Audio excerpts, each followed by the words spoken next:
Welcome to Wanna Speak by Veroniq. For sure you are asking yourself a question many times. How on earth I can learn so many English words? And here in this video I come with an answer that it's really doable to learn 100 words even a day. So stay with me and find out how to do it. Many of us are visual learners, so what to do? Google the words that you are learning. For example, you are learning what are lashes. Yes? These are lashes. So once you Google lashes, you're gonna see a lot of pictures of stunning makeup, and these pictures are gonna stay in your head for much more longer than a book definition. So give your brain a nice pictures and visualization. On the other hand, some of us are auditory learners. It means that these people have to listen. So use the power of Google, use online dictionaries or even Google Translator and click the option listen. Click it a few times and make sure that you feed your brain with a repetition of this word. I know that a lot of Spanish speakers are here, so hello guys, I prepared something especially for you. It's gonna work for any other European language speaker. I also speak Spanish, so I'm going to provide you with Spanish equivalents, but I'm pretty sure that in French, German or Italian you can find really similar equivalents. Let's take into consideration nouns ended with I-T-O-N, which in English is tion. For example, ambition or motivation. In Spanish, it's gonna be ambición or motivación, right? Portion, porción. Administration, administración. So as you can see, these words are really similar, so for your brain it's gonna be much more easier to connect dots once you know that rule. It leads me to my next topic. Once we talk about internationality, we can also observe some international words that in many languages these words are almost the same or at least similar. For sure, pronunciation is going to be a little bit different depending on an accent, depending on the language, but the root of these words is almost the same. Listen to some examples. Alcohol, whiskey, caramel, cocktail or scandal. So let me know in the comments how is it in your language. I think that there is a great chance for the similarities. One more word that came to my mind is avocado. In my mother tongue it's exactly the same. Of course the pronunciation is a little bit different, but for example in Spanish it's aguacate, and I remember when for the first time I saw the word aguacate, for my brain it was much more easier to connect it like, okay, it's gonna be avocado, because it's so similar in reality. In the next parts we are going to discuss more technical stuff because we are going to talk about morphology and syntax, and when morphology and syntax, parts of speech. Sometimes when you learn one word, in reality you learn two. How? Even you may not be aware of that, but I'm gonna enlighten you. For example, water. What is water? I drink water every day, right? So it's a noun, but the same word can be also a verb. A verb means an action, because I can go to my garden and I can water the plants. One word in reality are two words, okay? So noun and verb. There are plenty of examples like this. Listen. Bowl, love, hug, guide, land, fly, exit, park and ship.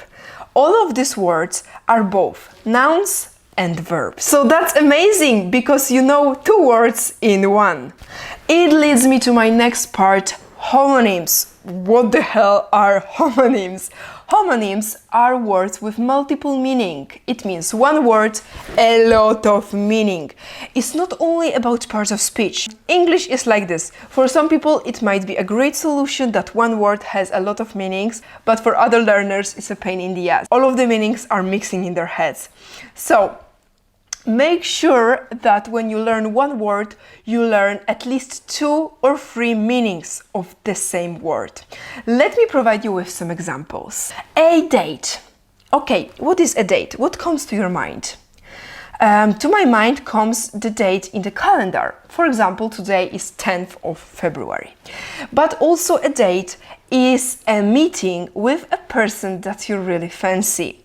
Yeah, a person that you admire, a boy or a girl. Lie, you can lie down on the sofa, or you can lie to someone. It means that you are not saying the truth. Fair. When something is fair, it means that it's equal. For example, we have a big chocolate here and we cut it in the middle. It means that it's fair because my friend has equal parts and I have equal part. Also, fair can mean a local event. Fine. How are you? I'm fine. But also fine can be something really negative. For example, when you drive too fast and police catches you, they give you a fine. It means that you have to pay a fee for a violation. Here also come the famous phrasal verbs, because phrasal verb can have various of meanings, and that's something that pisses me off so much, and especially this blows my mind. Set off. Put set off in the online dictionary and you're gonna see how many meanings has this one, and many of them. By the way, if you don't remember what are phrasal verbs, visit my Instagram, the answer is there, because every Monday I share a new phrasal verb with you. Leads me to my next point, because sometimes one word builds a lot of expressions and phrases. So in reality, you learn one word, but you can also learn, like in the package, expressions that it builds. For example, let's take into consideration a color blue. So we have blue color. But when I say I'm feeling blue, it means that I'm in the blue color? No. It means that I'm sad or upset, okay? So, as you see, word blue created a new nice expressions with completely different meaning. Nut. Nut is food, right? We can eat, for example, peanut butter, which is extremely delicious with pancakes. But when I tell you she's nuts, it doesn't mean that she's part of food. She's gone crazy, all right? She's nuts. My conclusion, especially from the last 3 points of this video, is that when you learn one word, you should learn everything what is around this word. That's how you're gonna help your brain to connect every dot, and it's gonna be much more easier to remember. Because human mind, human brain is absolutely limitless. So remember about that and feed your brain with only nice things, nice words and expressions. My next conclusion is learn visually and auditorily. Do you remember the first point of this video?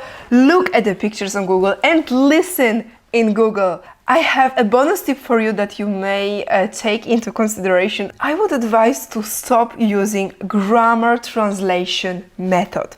What is that? Grammar translation method of learning is about translating from your mother tongue into your target language. Target language in our case is English. So you have word in your mother tongue, English word, word in your mother tongue, English word, and so on and so on. It's not the best option for your brain and human mind in general, because the fast you've learned it, the fast you're gonna forget it. I would advise you to learn English definition, English description right away. For example, apple. An apple is a fruit that grows on big trees in Central Europe, and so on and so on. So we have an English definition of a provided word. The most important part is that you use these words in practice. So leave me some comment here with the words that you are learning. Let's share the experience together. Let's build here a community that we are going to exchange our experiences, exchange our vocabulary. Okay guys, that would be it for today's video. If you like the content, you can subscribe the channel. You are also really welcome to my Instagram, wannaspeakbyveroniq, where I share my knowledge daily. I share also a lot of phrasal verbs, which I mentioned in this video. I hope to see you in the next video. Bye bye.